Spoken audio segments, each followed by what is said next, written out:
আসসালামু আলাইকুম। আমার ঈদের ভিডিওগুলোতে আমাদেরকে আপনারা এই ব্রিজ উইংসে নামাজ পড়তে দেখেছেন। তারপর অনেকে জিজ্ঞেস করেছেন আমরা সবসময় এভাবে ব্রিজ উইংসে নামাজ পড়ি কিনা, বা আমরা যখন গভীর সমুদ্রে থাকি তখন কিভাবে আমরা আমাদের নামাজের সময়সূচি নির্ণয় করি বা কিভাবে ক্যাবলা ডিরেকশন নির্ণয় করি। তো এইসব বিষয়গুলো নিয়ে আলোচনা করব আজকের ভিডিওতে। আশা করছি পুরো ভিডিওর সাথেই থাকবেন। আমরা জানি নামাজের পূর্বে 7টি ফরজ রয়েছে, যাকে আহকাম বলে। এই 7টি ফরজের মধ্যে 2টি ফরজ হলো ক্যাবলামুখী হয়ে নামাজ পড়া এবং ওয়াক্ত মতো নামাজ পড়া। এখন আমরা যারা বাংলাদেশে থাকি কিংবা মুসলিম সংখ্যাগরিষ্ঠ দেশে থাকি, তাদেরকে এই 2টা ফরজ নিয়ে ভাবতে হয় না। যেহেতু আমাদের দেশের আনাচে কানাচে মসজিদ রয়েছে এবং এই মসজিদগুলো নর্মালি ক্যাবলামুখী হয়ে থাকে, তখন আমরা মসজিদে যাই জাস্ট ক্যাবলামুখী হয়ে নামাজ পড়ি। যেহেতু এখানে মিম্বার দেওয়া থাকে, মিম্বারের দিকে হয়ে নামাজ পড়ি। আমাদেরকে আসলে ক্যাবলা ডিরেকশন নিয়ে চিন্তা করতে হয় না। তাছাড়াও বছরের প্রথমে আমাদেরকে সারা বছরের নামাজের সময়সূচি দেওয়া হয়। নির্দিষ্ট সময়ে ইমাম বা মুয়াজ্জিন মসজিদে আজান দেয় এবং আমরা সেই অনুযায়ী নামাজ পড়ি। তাছাড়াও আমাদের সকলের মোবাইলে কিংবা বাসায় ক্যালেন্ডার থাকে, যেখানে সারা বছরের সময়সূচি দেওয়া থাকে। যেহেতু ওই জায়গাটা ফিক্সড, ওই জন্য সারা বছরের নামাজের যে সময়সূচি দেওয়া থাকে তা কোনো পরিবর্তন হয় না। কিন্তু আমরা যারা জাহাজে থাকি, আমাদের জাহাজ ক্রমাগত চলতে থাকে। আজকে এই জায়গায় থাকে তো কালকে ওই জায়গায় থাকে। তাই আমাদের প্রতিদিনই নামাজের ওয়াক্ত চেঞ্জ হয়, সানরাইজ সানসেটের সময় চেঞ্জ হয় এবং প্রতি মুহূর্তে আমাদের ক্যাবলা ডিরেকশনও চেঞ্জ হয়। তো আমরা নামাজ পড়ার আগে প্রথমেই ব্রিজে কল দিয়ে আমাদের নামাজের সময়সূচি জেনে নিতে হয় এবং ক্যাবলা ডিরেকশন জেনে নিতে হয়। আচ্ছা, ব্যাপারটা জটিল করছি না, খুব সহজ ভাষায় আপনাদেরকে বুঝিয়ে বলছি। আমরা এখন অস্ট্রেলিয়া জেরাল্টার অ্যাঙ্করেজে আছি। এটা হলো আমাদের জাহাজের পজিশন। আমরা যখন অ্যাঙ্করেজে থাকি কিছুক্ষণ পর পরেই আমাদের কেবলা ডিরেকশন চেঞ্জ হয়। কেন চেঞ্জ হচ্ছে সেটা বুঝিয়ে বলছি। নর্মালি আমরা মুসলমানরা কাবা শরীফের দিকে ফিরে নামাজ পড়ি, আর কাবা শরীফ মক্কায় অবস্থিত। আগে আমরা দেখিনি এখান থেকে কাবা শরীফ কোন দিকে অবস্থিত। এই যে এই দিকটাতে মক্কা রয়েছে, এই যে এখানে রয়েছে মক্কা আর এখানে রয়েছে কাবা শরীফ। নর্মালি আমরা মুসলমানরা যে পজিশনে থাকি, অর্থাৎ যে লোকেশনে থাকি, সেই লোকেশন থেকে কাবা শরীফ যে দিকে থাকে সেই দিকটাতে আমরা নামাজ পড়ি। যে আমাদের থেকে কাবা শরীফের বিয়ারিং হলো 305 ডিগ্রি। তো এখন আমরা আমাদের পজিশন থেকে 305 ডিগ্রি কোণে নামাজ পড়তে হবে। যেহেতু আমরা একদিস থেকে গ্রেট সার্কেলে কোণ পেয়েছি, তাই কিছুটা ত্রুটি আছে। তো আমরা সঠিকটা পেতে হলে আমরা এই জিপিএস থেকে পাবো। নর্মালি আমি এই জিপিএসে আমাদের মক্কার পজিশনটা মার্ক করে রেখেছি, তাই আমরা যেখানে থাকি না কেন অটোমেটিক্যালি আমরা এই জিপিএস থেকে কাবা শরীফের বিয়ারিংটা পেয়ে থাকি। তো এটা হলো নর্মালি অ্যাকচুয়াল বিয়ারিং। তাছাড়াও আমরা আমাদের সময়সূচি এবং কাবলা ডিরেকশন বের করার জন্য এই ইসলামিক ফাইন্ডার সফটওয়্যারটি ইউজ করে থাকি। আমরা যারা মুসলমান আছি, জাহাজে চাকরি করি, তাদের কাছে এই সফটওয়্যারটি খুবই জনপ্রিয় একটি সফটওয়্যার। এই যে এখানে দেখেন আমরা ক্যাবলা ডিরেকশন দেখতেছি, প্রায় ওইখানে পেয়েছি 295, এখানে 296।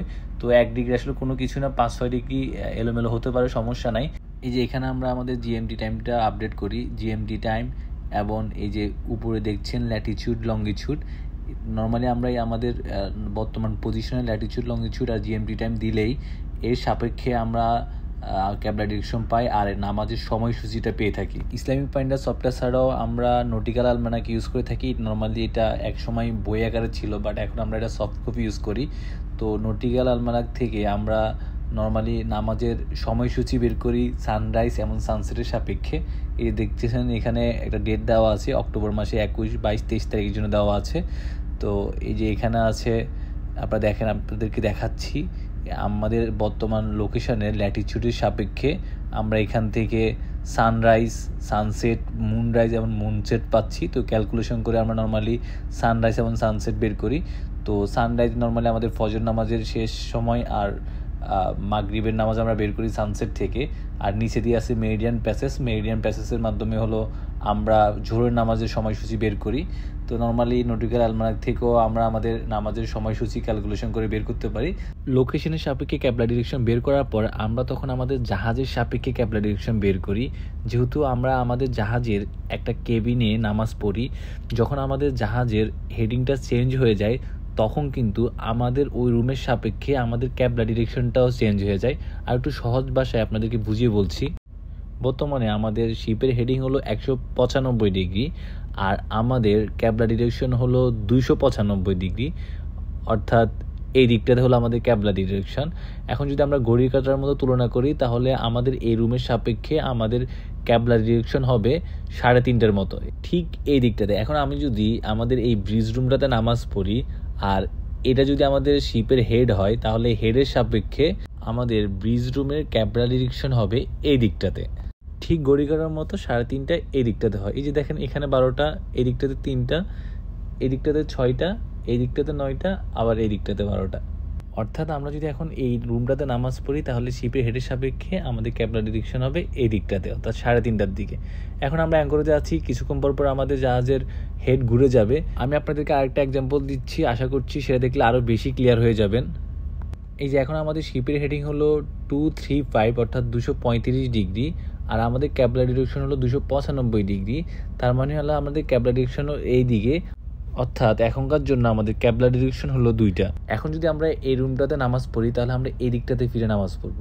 আপনি যদি বাইরের দিকটাতে কথা চিন্তা করেন, ক্যাবলা কিন্তু সেই দিকটাতেই ছিল, জাস্ট আমাদের জাহাজ ঘুরে যাওয়ার কারণে, আমাদের ব্রিজ রুম ঘুরে যাওয়ার কারণে আমরা একবার রুমের একদিকে ফিরে নামাজ পড়ছি। মূলত আমরা জাহাজে যখন নামাজ পড়ি ওই জন্য আমরা ব্রিজ রুম থেকে আমাদের শিপের হেডিং জেনে নিই, ক্যাবলা ডিরেকশন জেনে নিই। ব্রিজ রুম থেকে ক্যাবলা ডিরেকশন বলার পর আমরা যে রুমটাতে নামাজ পড়ি ওই রুমটাকে ঘড়ি কাঁটার সাথে তুলনা করে জাস্ট ওই দিকটাতে আমরা নামাজ পড়ি। আশা করছি আপনারা একটু হলেও বুঝতে পেরেছেন।